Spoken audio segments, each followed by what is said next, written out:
Reversing Victimhood. Hi, I'm Brian Pombo. Welcome back to Brian J. Pombo Live.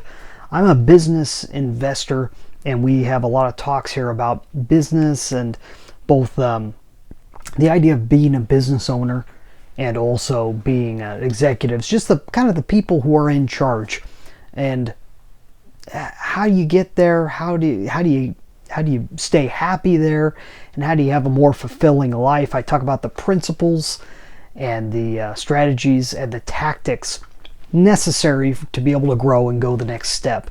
And I wanted to talk about reversing that victim mentality, reversing that victimhood concept, because it's everywhere right now, and it seems to be, I have not seen a person who claims victim mentality, who claims victimhood, who sits in that space, who isn't troubled and going the wrong direction. I don't think there's any other way around it. See, being a victim, the way I see it, in the most real sense, if you're a victim, it's more of an event. It's the circumstances surrounding an event. So if I get my car stolen, I'm the victim of car theft. It's the reference of me having something being done to me in a specific event. I'm a victim of a hurricane. If a hurricane comes and knocks through my house, there's nothing that can be done about it. There's not a whole lot that can be said about it. I mean, obviously, you have, if someone steals your car, there's legal issues and everything else, but it doesn't change who I am until I adopt victim as part of my personality, part of my characteristic, part of the way that how I refer to myself, in a sense. If you see yourself as a victim constantly, it will do no good for you, ever. There's no way to claim being a victim and to come out a winner anywhere in life. You can't. It's the opposite. It's part of the human condition. But when you find yourself in that space of being of feeling like a victim, that's really what it comes down to. It's the feeling like a victim. When you feel that somebody has done you wrong, it doesn't matter whether they've done you wrong or not. The feeling is what destroys you and makes you, takes all your power away. I'll tell you why this got brought up. I had mentioned that I'm part of a book club, and we are currently, it's a deep dive book club. It's very interesting, where we literally will read one chapter for 2 weeks at a time, and then discuss it both in a Facebook group and a live Zoom meeting that we have. Right now we're reading Think and Grow Rich, and we are on chapter 2. If you've never read this book, there's a very interesting story where the author, Napoleon Hill, his son Blair was born, and he has no ears. He came out, he had no ears at all. There's no mechanism for hearing inside his head. And something inside Napoleon told him that doesn't mean he needs to not be able to hear. That something told him that he should be able to raise his son relatively, excuse the term, normal. He could raise him as if he could hear, and he shouldn't have to have, if anything, he challenged himself to believe that this might be an advantage.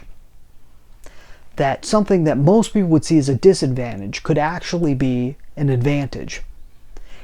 And he believed it so much, he didn't come right out and say it, but then he started helping to raise his son with that point of view. That this is actually an advantage. That just because he can't hear the same way other people can, it can be an advantage because people will look at him differently. It will allow him to stand out. It will allow him to see things in a different light, and so on and so forth. There's different ways you could look at it. Advantage and disadvantage, oftentimes we We refer to disadvantage. Well, I mean, look at the terminology in politics today, where you talk about the advantaged, people with advantage, people with privilege. You know, that they have something better than everybody else. It all depends on how you look at it. You look at things in a different way. A privilege can become a crutch, and a disadvantage can actually become an advantage. And this is what he's talking about in this chapter, and talking about, and what it ends up, I'm going to ruin it for you if you haven't read it and you don't want the spoiler. Turn this off now. But I'll tell you what ends up happening, because he reveals it pretty quickly within this chapter.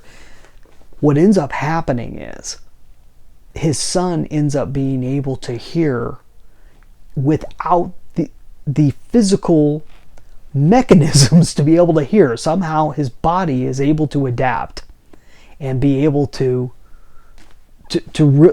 be able to make sense of a whole lot of what's on the outside without people screaming and everything else, which early on he could hear, he could sense something, but you have to be really close and you have to be talking really loud. Well, over time he was able to go beyond that. And it's an amazing story, but it's not about being disabled or anything of that sort. It's the concept of, what if you take something so extreme like that and you take it the opposite direction? Same thing's true of Helen Keller, who he mentions in there. I mean, here's a person, we would not know who she was if she had not overcome, I mean, she still was not able to see, she still was not able to hear.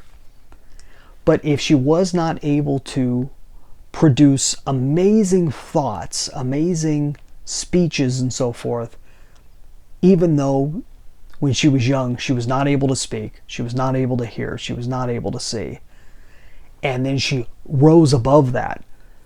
But without the disadvantage, she wouldn't have had the advantage. You see, we'd not know who she was. She could be just as brilliant and be able to say a whole lot of the same things, but it would not have gone anywhere. It would not have stuck as well as it did because of her disadvantages, or what we claim as disadvantages. So victimhood, it's a misnomer. It's not true. It's not something that's real. It's something that gets into our heads.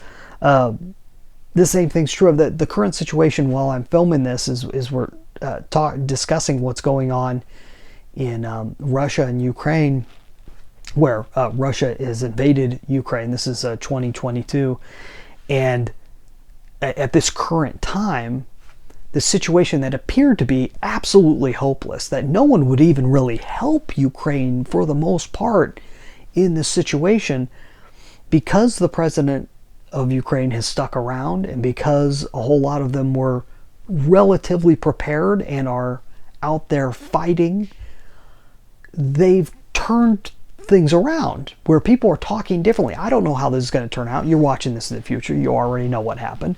But right now, they've taken a really horrible situation and been able to get so much global coverage and so much sympathy from the entire world, including the Russian people, that it is a completely different situation than we all thought in the very beginning.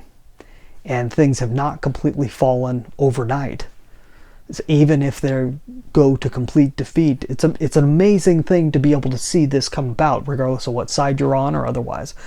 And that's the idea, is that victimhood, I'm not sure if I'm making this clear, but victimhood isn't real. It's a fault in our head that we let in. And you got to be careful of those people. Stay away from anyone or anything that's looking to make you more of a victim and say, those are the people doing it to you, and those are the people doing it to you, and making everyone else out to be the bad guy. Whereas all you have to do is stand tall and say, I don't care what they're doing to me. I'm going to handle what I got in front of me and do my best with what I have. Hopefully that makes sense. That's all I got for tonight. Go check out my book, 9 Ways to Amazon Proof Your Business. You can get a free copy on AmazonProofBook.com, and we'll be back tomorrow. In the meantime, get out there and let the magic happen.